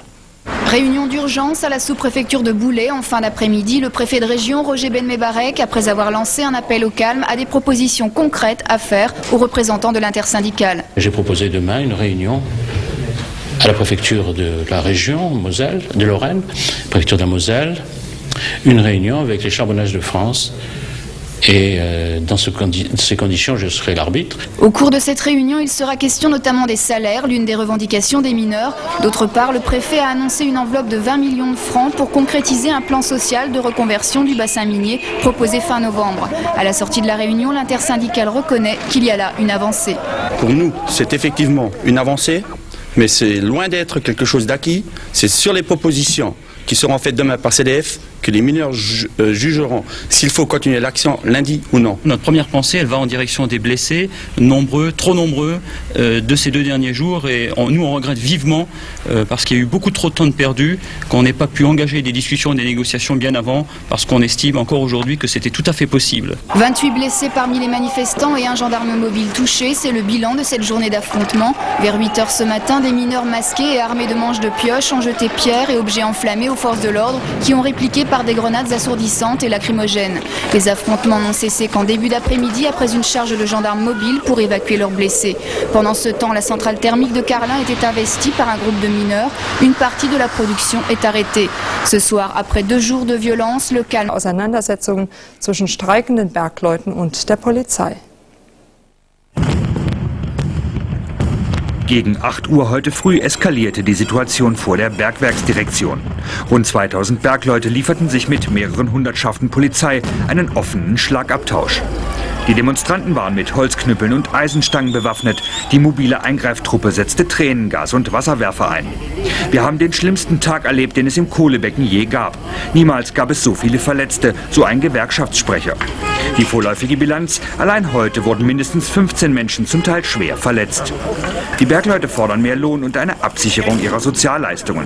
Zurzeit laufen Verhandlungen mit der Direktion von HBL in Boulay. Morgen soll es in Metz weitergehen. Über Ergebnisse ist noch nichts bekannt. bekannt. Responsables syndicaux appelaient au calme. Dans l'après-midi, ils se réunissaient à la sous-préfecture de Boulay. Le gouvernement avait demandé la reprise des négociations. J'ai proposé demain une réunion à la préfecture de la région Moselle, de Lorraine, préfecture de la Moselle, une réunion avec les Charbonnages de France. Et dans ces conditions, je serai l'arbitre. En plus, le préfet annonce un plan de reconversion et 20 millions de francs à la clé. Pour nous, c'est effectivement une avancée, mais c'est loin d'être quelque chose d'acquis. Lundi, les mineurs décideront s'ils reprennent le travail ou non. Le calme, lui, semble d'ores et déjà revenu. Des augmentations de salaire notamment. Aujourd'hui, il y a eu de violents affrontements avec les forces de l'ordre et de nombreux blessés à Merlebach. Le gouvernement demande maintenant la réouverture des négociations. Reportage François Droubet, Pascal Laurence. 28 mineurs et un gendarme blessés, c'est le lourd bilan des affrontements qui ont opposé les forces de l'ordre et les 4000 gueules noires venus manifester leur mécontentement. Manche de pioche contre grenades lacrymogènes, les affrontements dureront toute la journée. Très vite, les échanges deviennent d'une rare violence. Vers 10 h, un groupe de manifestants mettra le feu à plusieurs bâtiments du siège, empêchant l'arrivée des pompiers. À midi, même si la fatigue se fait sentir, les mineurs restent déterminés. On leur a laissé un quart d'heure à la direction générale pour qu'ils ouvrent une négociation, ils n'ont pas voulu. Ben, vous avez bien vu la riposte. Mais je crois que les mineurs sont déterminés. Je pense que la semaine prochaine risque d'être dure. Après quelques heures d'accalmie, les accrochages reprennent entre CRS et manifestants. Ces derniers tiennent absolument à investir le siège des HBL. Une fois de plus, ils seront repoussés avec violence. En toile de fond de cette crise, toute la détresse d'une profession qui réclame depuis 2 mois l'ouverture de négociations. Il y a des mineurs de fond actuellement, à l'heure actuelle, et voilà pourquoi est le gros problème dans le bassin minier, c'est qu'il y a des mineurs qui gagnent moins de 6 000 francs à 1200 mètres sous terre. Les gens, ça leur fait pas plaisir de faire grève, d'autant plus qu'ils perdent de l'argent. Et les gens, tous les privés, on se les met plus ou moins sur le dos. Faut pas rêver. Quand on fait de la casse, on les empêche d'aller au boulot, quoi. C'est sûr. On n'est jamais content, mais s'il faut y aller, on y va. Ce soir, le calme semble être revenu à Frémin, un calme relatif car si les mineurs n'obtiennent pas gain de cause, ils se disent prêts à durcir leur mouvement. Première proposition faite par la direction, de nouvelles discussions ont débuté en fin d'après-midi. Suivi cet après-midi à Paris entre direction des charbonnages et intersyndicales se sont soldés par un échec selon les mineurs. Environ 7 cales des mineurs des HBL n'ont pas abouti aujourd'hui. Ce matin à Metz, des propositions ont été faites aux syndicats qui ne les jugent pas satisfaisantes. Le point avec Sandrine Pajot et Myriam Metaoui. Ils attendaient du concret, ils attendaient beaucoup plus. À l'issue de 2 heures de discussion avec la direction de Charbonnage de France, les représentants de l'intersyndicale des mineurs sont déçus. Je crois encore une fois, c'est de la provocation qui est faite et on ne peut pas l'accepter. Alors ce soir, tout se déterminera. Ou ils seront à l'écoute et ils le comprendront, ou bien ce soir et demain matin, on se verra de toute façon les organisations syndicales et nous verrons donc la suite à donner. Mais les mineurs resteront mobilisés de toute façon déjà jusqu'à lundi. Le préfet de région chargé d'arbitrer la réunion a pourtant confirmé que 20 millions de francs seraient débloqués sur les crédits d'aménagement du territoire en faveur du bassin houiller. Il s'agit de mesures concrètes destinées à faciliter la vie des mineurs dans le domaine du logement, des transports ou de l'éducation des enfants. Quant à la direction des houillères du bassin de Lorraine, elle propose des mesures immédiates. Dans les tout premiers jours de janvier, 500 francs en avance sur la prime d'intéressement et une journée de repos supplémentaire avant le 31 décembre. Je crois que c'est une échelle qu'on monte, ça se fait progressivement. Une négociation, c'est l'effort des uns et des autres pour aboutir à un résultat de consensus. Mais c'est principalement sur les salaires que l'intersyndicale n'est pas satisfaite. Le point de départ proposé par la direction aux négociations salariales n'est pas pour eux suffisant. Le point de départ à cette négociation est le point dans lequel nous avions laissé le dossier des salaires au mois de juin, lorsque nous avions rencontré les organisations syndicales, sans pouvoir aboutir à cette époque à un accord. C'est donc à l'issue de la rencontre entre la direction de Charbonnage de France et la Fédération nationale des mineurs que se décidera la suite du mouvement. En bref, le prix Sandrine Pajot, Myriam Metaoui. Vous allez avoir une région qui va se regrouper autour et ce ne sera plus une situation normale, on va rentrer pratiquement dans un état insurrectionnel. Ce matin, le préfet de Moselle avait proposé un jour de repos supplémentaire cette année et l'équivalent de 2000 francs par mineur sous forme de mesures pour les transports et l'accession au logement. Des mesures jugées insuffisantes par les syndicats. Les discussions se poursuivent en ce moment. Pour ne rien oublier, autre événement du bassin de Lorraine se sont rencontrés à la préfecture de Metz et au siège de la société pour discuter salaire et retraite après plusieurs jours de grève. Il y avait eu également des incidents au cours des manifestations. Interrompu hier, les propositions salariales de la direction ayant été rejetées par l'intersyndicale. Aujourd'hui, à Frémin-Merlebach, les mineurs étaient très attentifs au déroulement de ces négociations qu'ils suivaient à distance, minute par minute.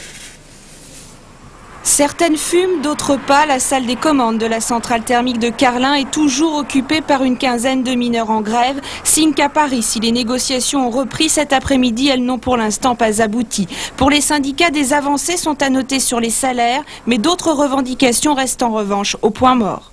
On a l'impression que la direction est venue hier pour discuter un petit peu sur les problèmes de salaire, mais il est évident que le problème du déroulement de carrière reste entier. À Frémin-Merlebach, l'intersyndicale des HBL a tout l'après-midi suivi minute par minute le déroulement des négociations parisiennes. À distance, tous ont l'impression que les cartes posées sur la table par la direction ne cessent de changer. Les mineurs lorrains en appellent maintenant directement aux autorités locales.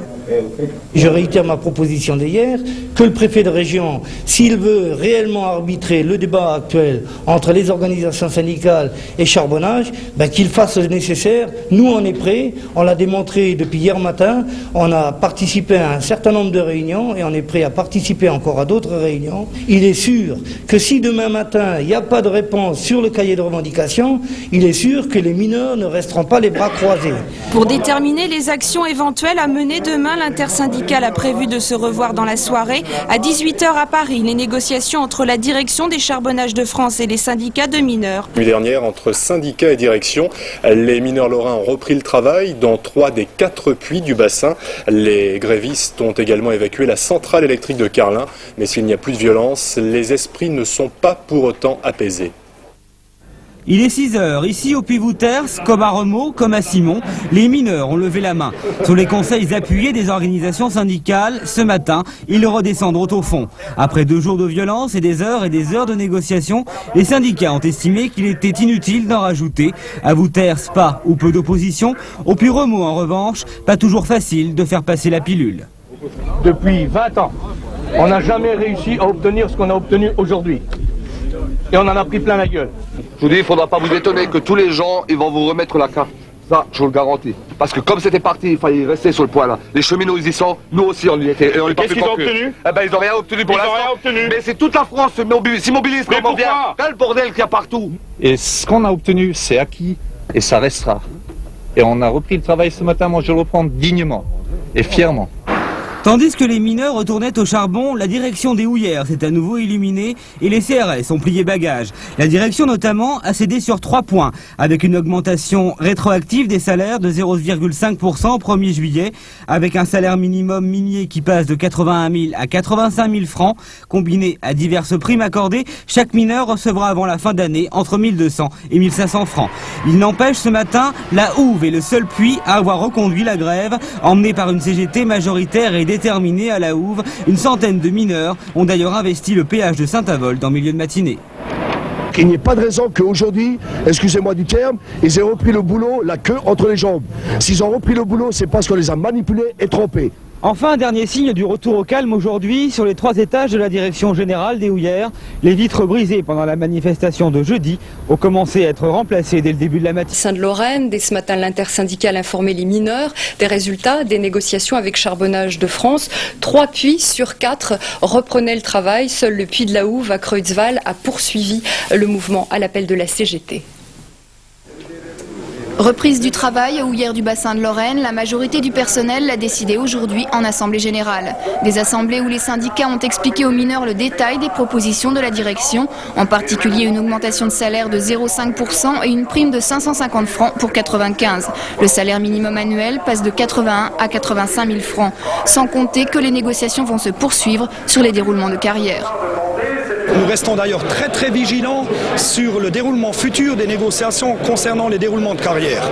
Je crois que là, il y a quelque chose à apporter de concret à la profession. Ce qu'ils nous donnent là à l'heure actuelle, bon, c'est mieux que rien, c'est vrai, mais c'est pas assez. Enfin, il faut se contenter de ce qu'on nous donne, hein. Pas trop en demander non plus. Hein. La reprise du travail n'était pas totale. Ce matin, au Puy de la Houve, certains ont continué la grève. Une centaine d'entre eux ont occupé une partie de la matinée le péage de Saint-Avold sur l'autoroute A4. Mais c'est maintenant autour de la table de négociation que vont s'installer les représentants des mineurs. Il s'agit d'examiner très concrètement la portée réelle des mesures proposées par Charbonnage. Voir qui ça concerne et à combien ça se chiffre exactement. Il est clair que pour l'intersyndicale, elle restera vigilante quant à effectivement faire en sorte que sur les déroulements de carrière, on puisse aboutir à de vraies négociations et à de vrais résultats. Et c'est qu'à partir de là qu'on pourra dire qu'on est satisfait. La prochaine discussion avec les Charbonnages de France aura lieu mercredi. Le lendemain, l'intersyndicale rencontrera la direction des HBL. Salle du week-end, des négociations qui continuent. Sich gegen die geplante Nullrunde. Wir brauchen Einkommen, die auch dann noch reichen, wenn wir 2005 die Arbeit einstellen. Die Löhne sind bereits seit 18 Monaten eingefroren. Für dieses Jahr bietet die HBL lediglich eine Einmalzahlung von 500 Francs pro Arbeiter. Den Gewerkschaften ist das zu wenig. Schon mehrmals waren sie für ihre Forderungen auf die Straße gegangen. Vergebens. Als die Polizei schließlich Tränengas einsetzt und eine Delegation ohne Ergebnis aus einer Verhandlungsrunde zurückkehrt, droht die Eskalation. Gewalttätiger. Zurück aus Metz legten die Demonstranten im Finanzamt Forbach Feuer. Es blieb bei Sachschaden und Leichtverletzten. Weitere Aktionen sind angekündigt. Im Prozess um mort dans les mines.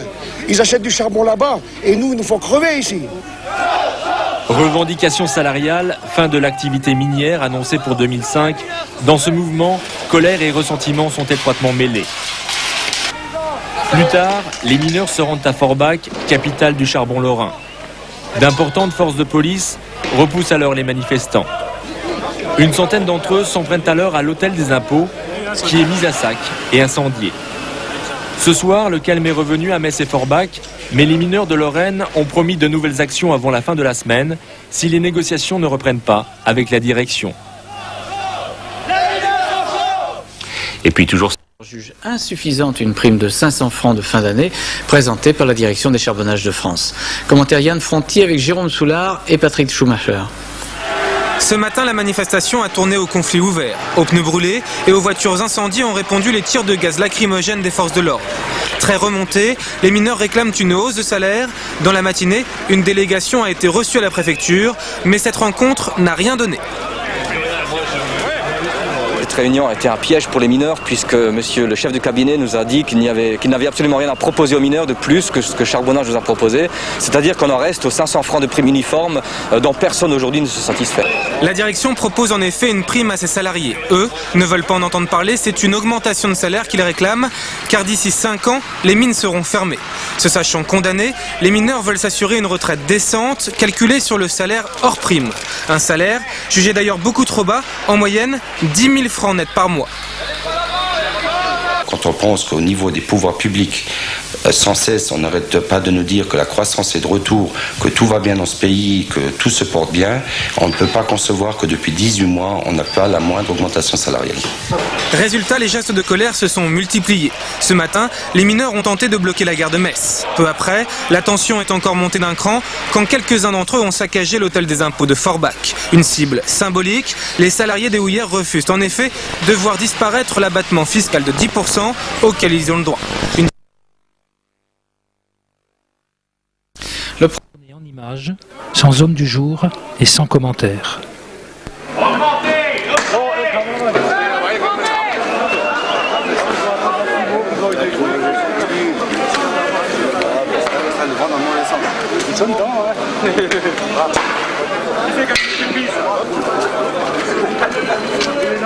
On est du mauvais côté.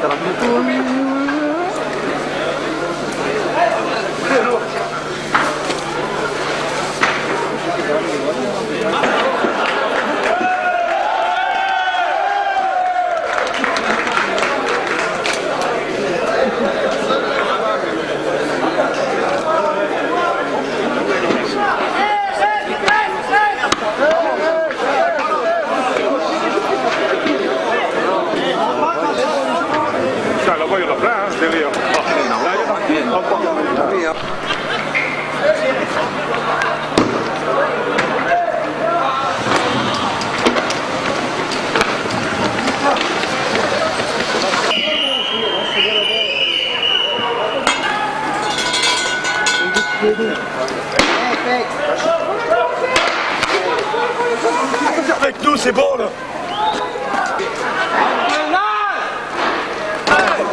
On va le temps des impôts et on passe par la mairie.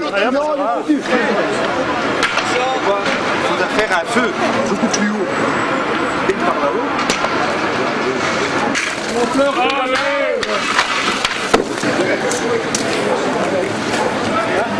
Hey, attention, il y a Stallone.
On est toujours au même endroit.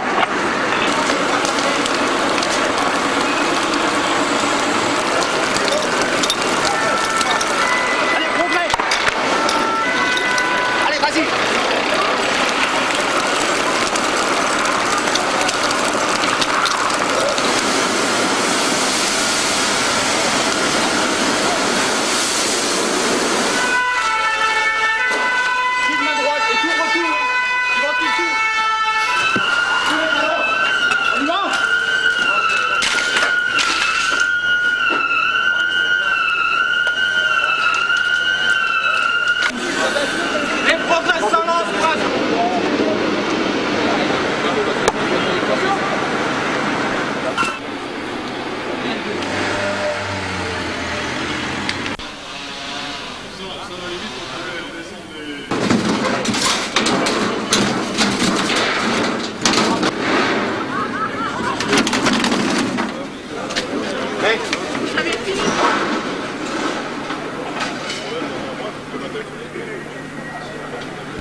Perte du pouvoir d'achat des mineurs qui date depuis 1982 et qui se situe à peu près entre 25 et 28%. Nous avons demandé qu'il soit indexé les augmentations des retraites comme il est dans le cadre du régime général, c'est-à-dire que lorsqu'on tient compte du coût de la vie. Alors les pouvoirs publics ou les réunions qui a eu lieu avec les fédérations nationales nous ont donc informé dans les dernières réunions qui tiendraient compte d'une révalorisation des pensions qui partirait à partir du 1er janvier 1987. Nous, on ne l'accepte pas parce qu'on a demandé une solidarité qui soit faite en tenant compte de ceux qui sont partis au sur 82 où la perte du pouvoir d'achat a commencé. Le lendemain devait se tenir une réunion nationale sur cette revalorisation. La réunion est reportée pour la 3e fois et ce report est diversement interprété. Les ministères nous renvoient de réunion en réunion. Il était prévu depuis le départ, donc depuis le 15 décembre, qu'on ait des documents chiffrés sur la perte exacte, sur le nombre de populations que ça toucherait et sur tous les problèmes qu'on a. Et à ce jour, les ministères ont fait des réunions bilatérales avec les fédérations, mais à aucun moment n'ont communiqué les documents aux fédérations. Donc c'est un peu ça qui fait monter un peu la poudre. Et d'ailleurs, on va de report de réunion en réunion. Donc on peut se poser la question si c'est un report volontaire pour revoir le dossier parce que toutes les fédérations le rejettent dans l'état qui le présente actuellement, ou bien si c'est uniquement un report pour gagner du temps et nous bananer à long terme, quoi. Donc au niveau de la profession, il est clair qu'il n'y a pas de différence au niveau des mineurs entre les actifs et les retraités parce que la solidarité au niveau des mineurs, on a toujours connu et elle existera toujours. Pour nous, les agents qui ont fait une carrière doivent se retrouver avec une retraite identique. L'intersyndicale a déjà prévenu, si on n'est pas entendu, on reviendra manifester, comme mineur ou comme retraité. La fin de l'exploitation charbonnière, fixée pour 2005, ne signifie pas la fin des manifestations de mineurs.